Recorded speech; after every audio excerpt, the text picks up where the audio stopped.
Doghouse Podcast is back. A little hiatus. It is the off season now. Hate to say this, but go ahead and give some respect. Congrats to Ohio State Buckeyes beating Notre Dame for the national title last Monday, I believe. So, hey, good win for them. Most talented team, and they just put it all together at the right time. So, you got to give respect to them. So, Ohio State looks like they're getting gutted a little bit by Jim Knowles going to Penn State. That was interesting over the weekend. Got a great return guest, Josh Hatcher from the Dawg Stats. How we doing today, buddy? Good, man. Thanks for having me, dude. Yeah, man. We're going to get maybe a little nerdy and look at some stats from this past 2024 season. Yeah, one of my first questions is for you. I know Georgia just got a little active in the portal.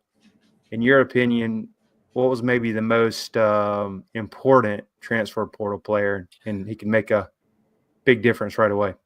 I'm not sure I want to name it just one guy, but just where they got him in terms of what position.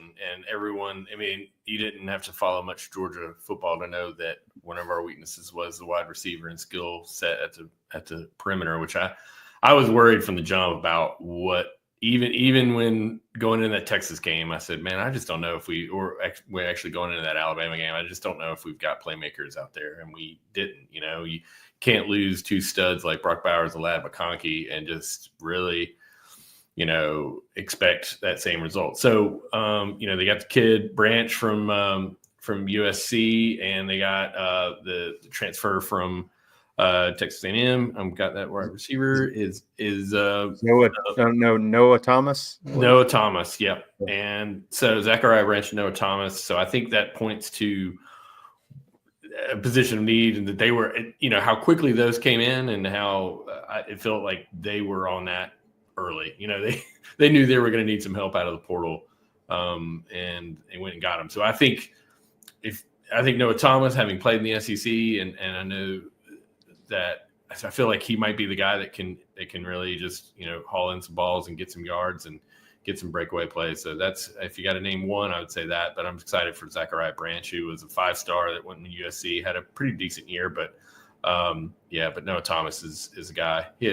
Neither of those guys, ironically, had a PFF grade over 70. I track that a lot. I use the PFF stuff because I'm not an X's and O's guy, so I look at the numbers, but the PFS stuff is a subjective, sort of analysis that those guys do and do a pretty good job. And they were high 60s, so they were Power 4 conference quality starter. But maybe they can get it going with the Georgia offense there. And then besides those guys coming in, they're not not on team yet. Who do you think's who will be the number one returning maybe wide receiver that could be really good? Is that Dylan Bell or?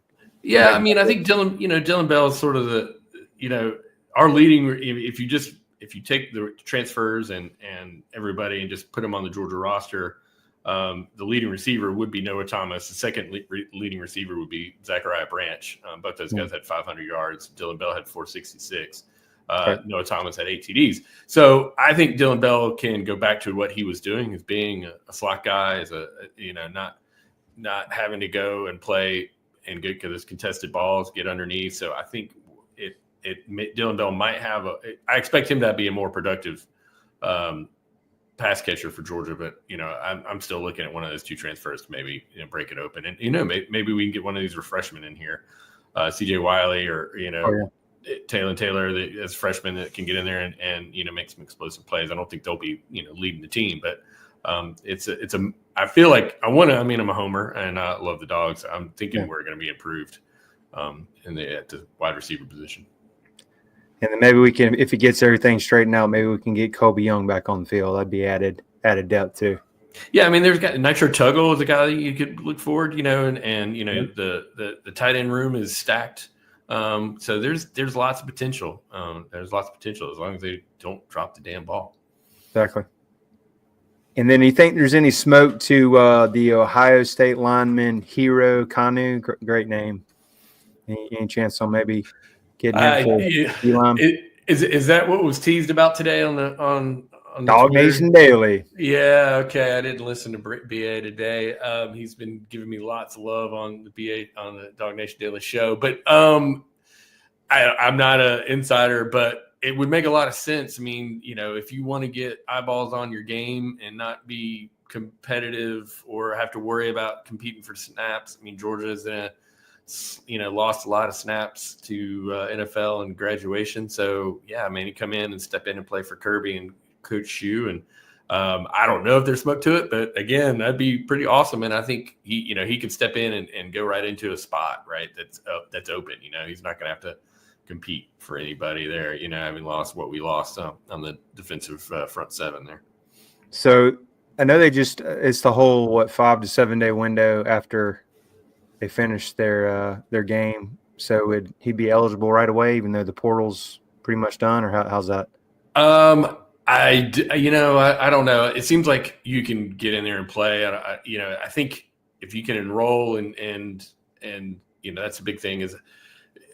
I don't know if he'd be released. I don't know, but it feels like having him played so late in January and stuff, he probably would be eligible. I don't think he'd have to sit out a year. I don't think anybody has to sit out a year. Yeah. So I don't know what year. Let me pull up Ohio State. I can tell you what year he is. I don't know if he could be even if he's a graduate transfer. He absolutely can. But I just remember they were saying that with the playoff teams, they had an extra 5 days they could get in the transfer portal. I assume that was the same. It's something like that. Yeah, it is. Yeah, 7 days or something like that. Right. Yeah. Okay. Yeah, next question is, since Georgia is losing 4 out of 5 starters, even though the O-line was underwhelming, is a word.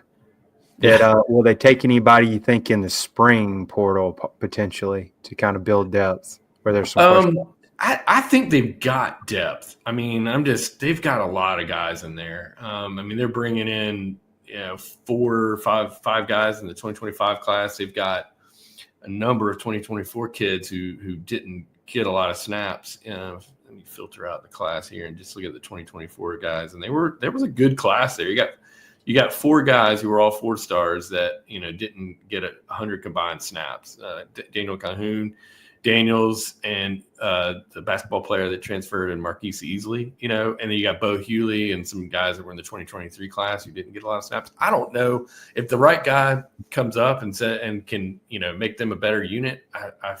I would think that Kirby would take that. I don't know what the roster number is looking like, but I think if they did that, you're going to lose some of these guys too, because they're going to look for a place to play. So I think they've got depth, and I think they've got some dudes. And now I think it's going to take spring and the fall camp to know who that's going to be. And I'm not sure that they were counting on having to replace a center again 2 years in a row, but that's where we are. It's probably going to be Drew Bobo, right? I mean, that would be the obvious choice. It seemed like he was there whenever they needed him. He was the next guy up when they needed a guy at center. So it's probably his position to lose. Yeah. And then also I read where Monroe Freeling's out with a shoulder injury, so he'll probably miss the spring. So that'll be another, I guess, have another guy that can step up or get some action. Yeah, I don't see any other guys that had snaps at center other than Bobo. So yeah, I'm thinking we had 220 snaps, 224, and only allowed 4 pressures and PFF grade of 69.9. So yeah, he's one of our higher graded PFF guys coming back to the roster. Monroe Freeling had a 70.2, and he played a lot of snaps. I mean, I expect, maybe even though him missing spring is not great, but he's a veteran at this point. So I think he'll be, if he's healthy and ready to go for fall, I kind of would like to see him have a breakout year. Yep. Should be interesting. I think that's still going to be, we'll say, a question mark and potential weak spot, but we'll see. Yeah, I mean, it's again, wide receiver was a position that was very obvious as a weakness on the Georgia offense. And the offensive line play for the sort of the guys that watch a little closer definitely felt like they underperformed last year. And I will say, I've never really studied this all, but I listened to one of the guys I respect the most is Bud Elliott, and he just talks about guys. Offensive and defensive linemen just don't grow on trees and come over in the portal. You kind of you can build that from within. So that's not to say that if there is a really good one out there, that I'm sure Georgia would have to be at the top of the list. But I'm expecting that we're gonna see a lot of these guys that we've recruited have a chance to earn that spot on the starting line. Yeah. We'll see on that. And before we maybe get into some of these coaching rumors, Georgia fans could always enjoy some of these. VivaTequilaSeltzer.com, great sponsor of the show. My personal favorite is the watermelon. You can also get grapefruit, huckleberry, 4 different flavors. Also, coconut flavor was a big one this year, but it was sold out a lot. So check that out for 20% off. Doghouse 20. Again, that's Doghouse 20 for 20% off. VivaTequilaSeltzer.com. Great for a round of golf. Beach will be here for you know it in springtime. So check that out. Great sponsor of the show this year. And then the other big question coming up, it's been a little quiet. I know Brandon Adams and Dog Nation's talked about it and analyzed it already. Josh, in your opinion, it looks like February in the past has been when Kirby Smart will make any moves. Will there be any coaching changes at all or any position groups? All right. I expect that there will be some attrition, and I don't know if Trey's still there. I'm going to keep talking.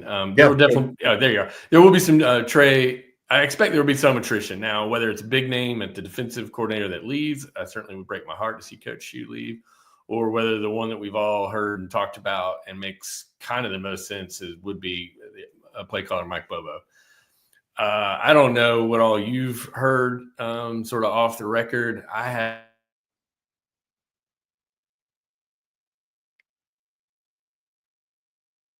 Oh. Are you there? Yeah, they kind of broke up. Anyway, you can go back to the I've heard.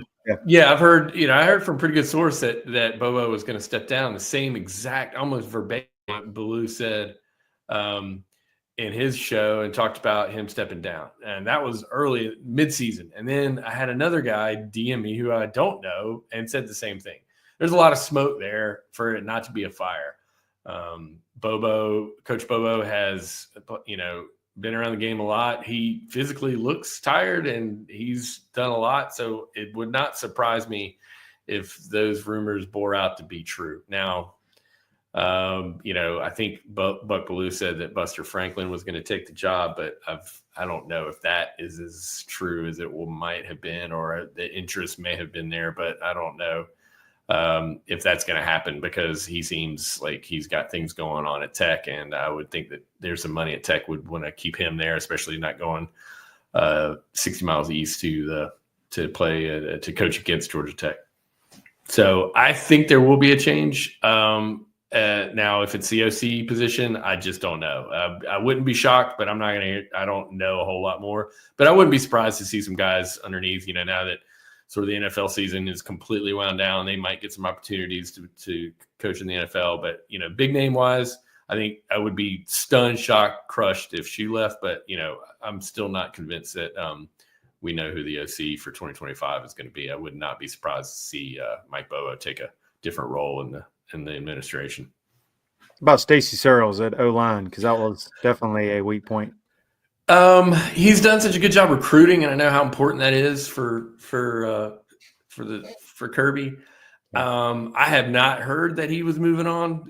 I did not hear the same rumors that I heard about Mike Bobo. So that doesn't mean there aren't out there, because I am by no means a big donor insider that knows what's going on. I would be surprised at this point, but that seemed like that would be a demotion at this point, because, you've got your 2025 class locked in and you got your guys in there, and that would be a little bit of a, hey, you didn't get the job done, we're going to move on. And that would be the time to do it, because, recruiting never stops, and you got to go get your new coach in place. I wouldn't be surprised. I would be more surprised at this point to see Searles get replaced, but now, like I said, I'm not an X's and O's guys. I was as frustrated as anybody at the O-line position. And, I listened to a lot of people that question the hire from the jump, but he's done his job getting some dudes in there. And now whether he's the guy that takes them to the next level and develop them, Georgia's put a lot of O-linemen in the NFL. And I don't know if, these guys, this crew that just left us is going to be game changer in the NFL, like some in the last the last few years we've been spoiled with, to be honest. Yeah. I think there needs to be at least some change. One, the reason I was even looking at it the other day, and you can elaborate, a lot better than me. So what are they? It was top 10 total offense last year, right? This year, 87th. And obviously couldn't run the ball. Would they end up in the hundreds or 90s? Yeah, it was a significant regression on everything I tracked offensively. I know they had the drops. Everybody knows about 38 drops or last, but I'm just saying, like, if you bring everybody back, I mean, you're not going to see, pretty much similar offense. And struggle again. And the defense was number 30. Kirby Smart's worst total defense since he's been there.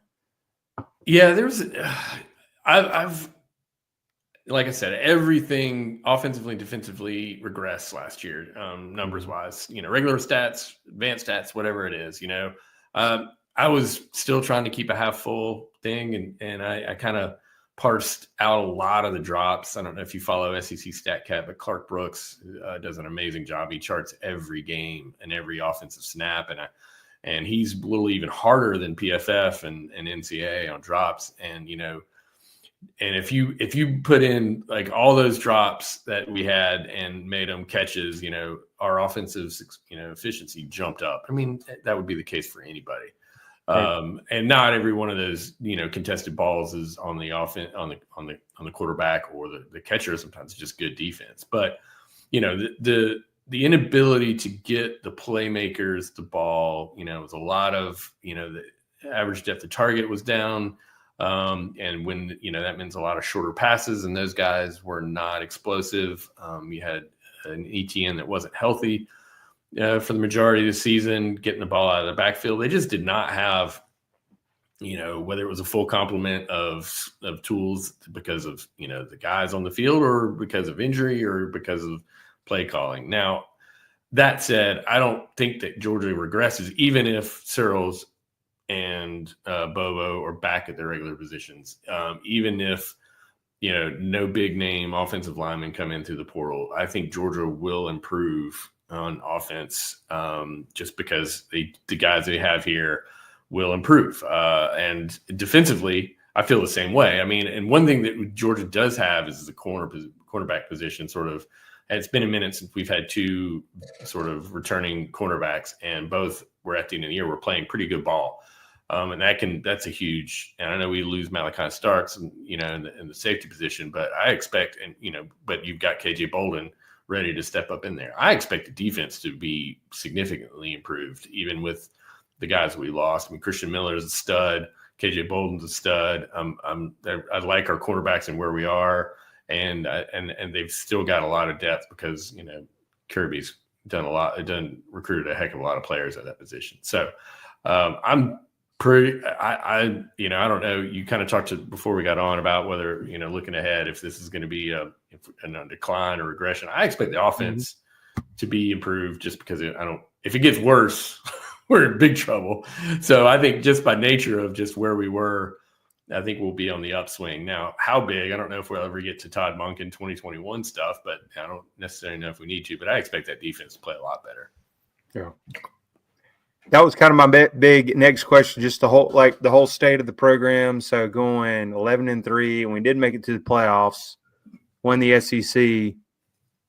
But do you still see it just felt like a little bit of a letdown year, and then we're not stockpiling the talent because of NIL and transfer portal, of course. But how do you see Georgia going forward?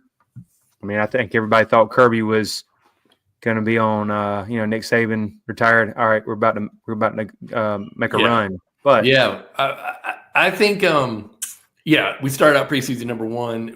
We had undoubtedly quarterback one coming back for a year that, we were all excited. He was preseason Heisman favorite. Early in the season, I was excited thinking we're talking how many 1,000-yard receivers are we going to get?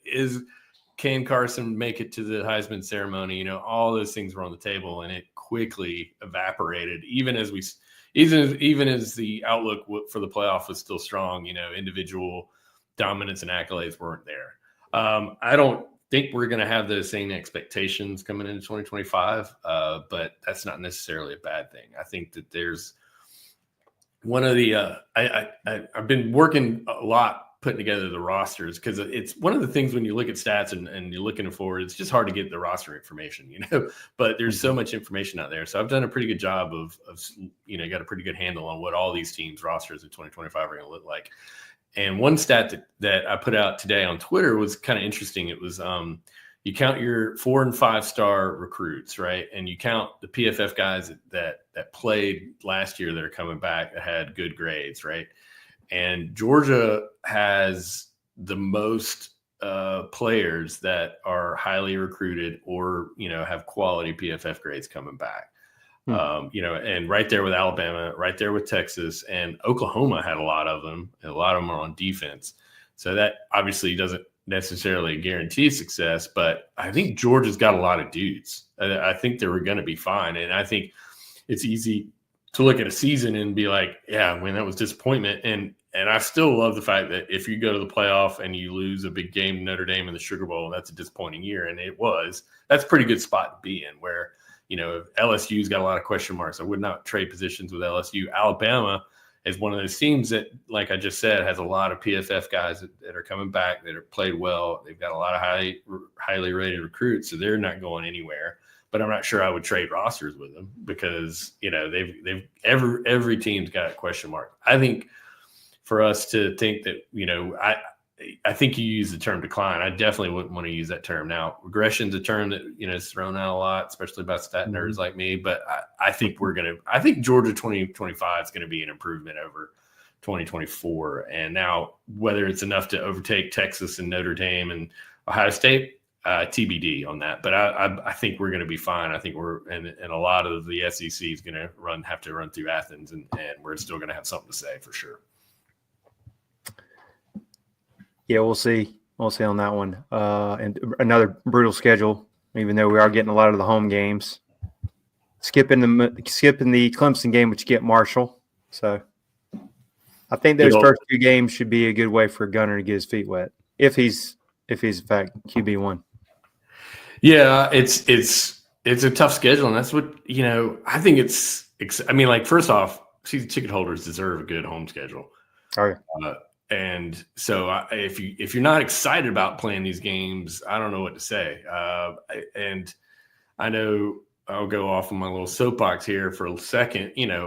Everyone said, I don't know if you're an expanded playoff guy or not. I definitely was. But, I mean, if you don't like seeing Penn State, Notre Dame, Texas, Ohio State, and Georgia, Notre Dame, if you don't like these games, I don't know what to say, because those are what we dream of. And if you want to sit there and say we should just play an easy schedule like like Indiana, that's fine. And Indiana, I mean, that's the SEC's going to have. Well, it did this for 2 years, where winning percentage over a certain number of years factors who you play. So they're putting the best teams. It's good on good. Mm-hmm. And yeah, you want to play Ole Miss, you want to play Texas, you want to play. I don't know if I want to play Alabama every year, but. Gotta be honest, man. But I'm just saying, it's like, and the expanded playoff, if Jim Wood's watching this, God, he's going to be throwing stuff at his YouTube. But you do get a chance to play these games and maybe not have your best game, but you get a chance to maybe prove it again in December. I love it. I'm excited for it, man. Oh yeah, you can lose 2 losses and still have life and get hot, kind of like Ohio State. So yeah, exactly. And I don't think anybody can argue that who the best team in college football was this year. I just don't know how you can argue. They're most talented. Most talented. It had the best run. They, whether that run, I don't think you can value the runs, right? Georgia had a tough run and didn't excel at it. They lost to Alabama and Ole Miss, but that run that Ohio State went on is freaking all time. I'm sorry, guys. I hope you're losing subscribers on that. But no, you're good. Being honest. That's how I feel. And then really quick, what do you think about Georgia playing in Mercedes-Benz against Tech and making it Black Friday again? Did they just announce you like that? I like the Black Friday, to be honest. I like that game. It's a great night to settle in and watch a football game. I'm not excited at all that it's another neutral site game, or I guess it's technically not neutral site. It's a home game for Tech, but we all know what's going to happen there. So I don't personally like watching games either in stadium or on TV at the Bend. So, I would rather it be, that's a great venue. Either stadium at night in the cold and the darkness. I think it's a great place to play your home game, but there's a revenue concern that Tech is going to, basically Georgia fans are going to subsidize Georgia Tech's program because we're going to sell that joint out and they're going to take the money. So, that's a long-winded answer in saying, nah, I don't like it. Not at all. I'd rather it be home and home, real home and home. I mean, I just hope it's not as stressful as this past year, and then maybe we'll get more of a home field advantage being on Friday. Yeah. And I feel like we play there a lot too, so we're very familiar. Yeah, I mean we do. It could be back-to-back. Hopefully, it's back-to-back games there. If we're playing. That's a good point. Yeah, we played a lot of games. In that. Get an extra day off too. I think that always helps. I didn't mind. I love the Friday. Like if they just said, "Hey, we're going to do this for 5-6 years on Friday," I'd be all about that. I don't care that when they're playing it. I do wish it was. Yeah, I mean, my one of my Twitter rants is play college games on college campuses. So that's how I feel. Awesome. Yeah, Josh, really appreciate you coming on again. How can we follow your dog stats? I'm primarily on Twitter at Dawg Stats, DAWGSTATS, and I got the big fish right there. Got over 6,000 followers, which is awesome. Yeah, that's my shoal bass I got in the summer. Yeah. Follow me on Twitter, and I've said this a bunch, man. What I like about college football is the community. If you got something that you're interested in, you think I might have it, hit me up. DMs are mostly open. Just if you've got a question, shoot me, or if you got something you want to share, hit me up, man. I like digging into it with folks. Yeah, man. Make sure and follow him if you want to get nerdy, man. He's got all kind of good stuff on there. He's the man. Thank you. I appreciate that, Trey. Yeah. And if you're still around, make sure to like, subscribe, share the podcast. Even though it's the off season, we're gonna it's right there. Have some good content coming up. Yeah, appreciate it. Hit that all that down there. Appreciate the shout out. All right, man. Well, thanks again for coming on, and we'll have that out for you later this week.